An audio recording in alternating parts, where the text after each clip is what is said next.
महागठबंधन जिनको अभी तक यही नहीं पता है कि कौन सी सीट से उनका कौन सा प्रत्याशी उतरेगा, जो गठबंधन को सवार ही नहीं पा रहे हैं, गठबंधन की रूपरेखा तय ही नहीं कर पा रहे हैं, वो बात करेंगे कि हम बिहार में विकास देंगे, रोजगार देंगे। सीएम हो, प्रधानमंत्री हो, विधायक दल के जितने विधायक आपके जीत कर आते हैं वो अपना नेता चुनते हैं। अरे मेरी नाराजगी मुझे भी रोज सुबह मीडिया चैनल से ही पता चलती थी कि मैं आज किस बात को लेकर नाराज। दिवाली सही मायनों में तो हम लोग 14 नवंबर को मनाएंगे। देखिए, हम लोग जितना भ्रम फैलाया जा रहा था एनडीए को लेकर, और मैंने बार बार इस बात को कहा था कि एनडीए में बहुत सहजता से, बहुत एमिकेबली सारी बातों का फैसला, निर्णय हो जाएगा।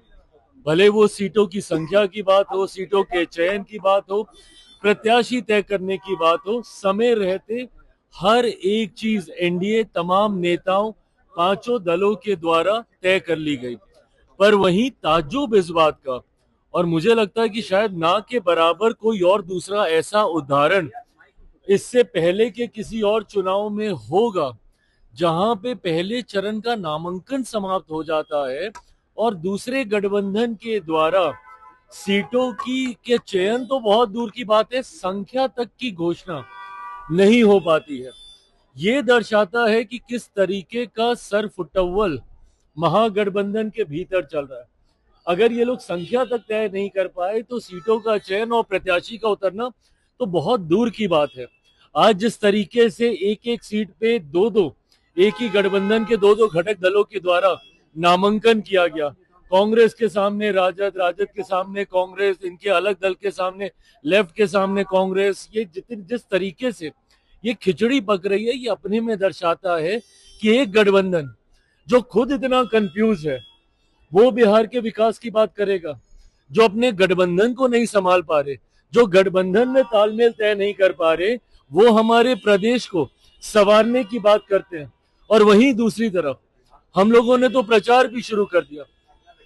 हमारे गठबंधन के कई प्रत्याशियों का नामांकन, जितने पहले चरण के थे उन सबका नामांकन हो गया। दूसरे राज्यों से हमारे स्टार प्रचारक वो आके यहाँ पे चुनाव प्रचार उन्होंने शुरू कर दिया। मुख्यमंत्री नीतीश कुमार जी स्वयं, जिनको लेकर महागठबंधन क्या क्या अफवाहें नहीं फैला रहा था, उनके स्वास्थ्य को लेकर, उनके बारे में अलग अलग तरीके की भ्रमित बातें करना, सबसे पहले प्रचार किसी ने शुरू किया तो मुख्यमंत्री नीतीश कुमार जी ने शुरू किया। केंद्रीय गृह मंत्री आदरणीय अमित शाह जी स्वयं पिछले 3 दिनों से न सिर्फ चुनावी सभाएं कर रहे हैं, बल्कि प्रचार प्रसार की क्या रूपरेखा होगी उसको भी तय करने का कार्य कर रहे हैं। तो एक तरफ हम लोग का एनडीए गठबंधन जो इतनी एकजुटता के साथ मजबूती से चुनावी रण में उतर गया, वहीं एक कंफ्यूज गठबंधन है, महागठबंधन जिनको अभी तक यही नहीं पता है कि कौन सी सीट से उनका कौन सा प्रत्याशी उतरेगा। इसीलिए विश्वास के साथ मैं कहता हूं कि एक ऐतिहासिक जीत की ओर एनडीए गठबंधन अग्रसर हो रहा है, बड़ी जीत के साथ। 14 नवंबर को हम लोग सरकार मनाएंगे। हाँ,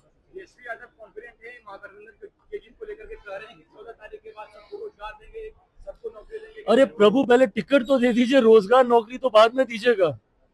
जो टिकट नहीं दे पा रहे हैं, जो प्रत्याशियों का चयन नहीं कर पा रहे हैं, जो गठबंधन को संवार ही नहीं पा रहे हैं, गठबंधन की रूपरेखा तय ही नहीं कर पा रहे हैं, वो बात करेंगे कि हम बिहार में विकास देंगे, रोजगार देंगे। कैसे दीजिएगा भैया, जब आपकी सोच ही इतनी कंफ्यूज है, जब आपके गठबंधन में ही इतना विवाद है। आप मुझे बताइए किस मुंह से राजद और कांग्रेस के कार्यकर्ता एक दूसरे का सामना करेंगे? एक सीट पे एक दूसरे के आमने सामने लड़ रहे हैं और दूसरी सीट पे जाके साथ मिलकर प्रचार करेंगे। ऐसा कहीं होता है क्या? और ऊपर मान लीजिए 1 दिन 2 दिन के बाद या कुछ घंटों के बाद ऊपर नेता अगर आपस में मिल भी गए, तो क्या जमीन पे जो कार्यकर्ता आपके लिए लड़ता है वो मिल पाएगा क्या? एक दिन पहले किसी दूसरे के नामांकन की तैयारी कर रहा है, एक दिन के बाद किसी दूसरे का नामांकन करेगा। तो नीचे जो खटास पैदा होती है गठबंधन में, ये यकीनन, और वैसे भी जनता भी महागठबंधन पे विश्वास नहीं करती। क्यों? क्योंकि ये लोग एक दूसरे पे खुदे विश्वास नहीं करते। सवाल पैदा हो गया है मुख्यमंत्री के चेहरे पर। अमित शाह जी ने गठबंधन के सबसे बड़े दल के नेता, इसमें कोई विवाद पैदा नहीं हुआ है। केंद्रीय गृह मंत्री आदरणीय अमित शाह जी ने एक सामान्य प्रक्रिया का जिक्र किया है, and this is how CM का अगर चुनाव होता है उसकी यही प्रक्रिया होती है, इसी तरीके से चुना जाता है। सीएम हो, प्रधानमंत्री हो, विधायक दल के जितने विधायक आपके जीत कर आते हैं वो अपना नेता चुनते हैं। तो इसमें कौन सी नई बात गृह मंत्री जी के द्वारा कही गई? मुख्यमंत्री नीतीश कुमार जी के नेतृत्व में हम लोग चुनाव लड़ रहे हैं, उसके बाद ये प्रक्रिया का हिस्सा है कि जो जीते हुए विधायक हैं, एक दल की तो बात है नहीं, 5 दल एक साथ हैं, तो जितने विधायक जीत कर आएंगे वो स्वयं अपना नेता चुनेंगे। इसमें कौन सी नई बात है? मानते हैं मुख्यमंत्री नीतीश कुमार को फिर से मुख्यमंत्री हो? आपकी राय क्या रहेगी? भाई मैं तो कई बार, कितनी बार इस बात को मैं दोहरा चुका हूं, पर हाँ, जो प्रक्रिया है उसका भी सम्मान करने की जरूरत है। अरे मेरी नाराजगी मुझे भी रोज सुबह मीडिया चैनल से ही पता चलती थी कि मैं आज किस बात को लेकर नाराज हूं। देखिए मैंने हमेशा इस धर्म का मैंने पालन किया है कि जब तक पूरा नेगोशिएशन हो नहीं जाए तब तक कोई मतलब नहीं है मीडिया में आके बयानबाजी करने का। 4 दिन 5 दिन तक जो मैं सामने नहीं आया, मैं चाहता था कि संख्या के साथ साथ सीटों का चयन भी हो जाए, ताकि एक ही बार सारी बातें हम लोग मीडिया के सामने हम लोग रखें। जितनी अफवाह चल रही थी कि मेरी सीटें जेडीयू ने ले ली या जेडीयू की सीटें मैंने ले ली, ये सब बहुत पहले क्लियर हो गया था। मेरा जनता दल यूनाइटेड या किसी भी दूसरे घटक दल के साथ 1% का विवाद नहीं रहा। एक बार हम लोग को सीटों को लेकर बातचीत करने की जरूरत नहीं पड़ी है। जो सीटें मुझे डे 1 मिली थी, डे 1 से लेकर आज नामांकन तक वही सीटों पे हमारे प्रत्याशी चुनाव लड़ रहे हैं। देखिए दिवाली सही मायनों में तो हम लोग 14 नवंबर को मनाएंगे, पर हाँ दिवाली है, दिवाली की पूरे बिहार वासियों को, देशवासियों को ढेर सारी शुभकामनाएं और बधाई। और मैं मानता हूं कि एनडीए की एक बड़ी दिवाली और हम लोग 14 नवंबर को मनाएंगे।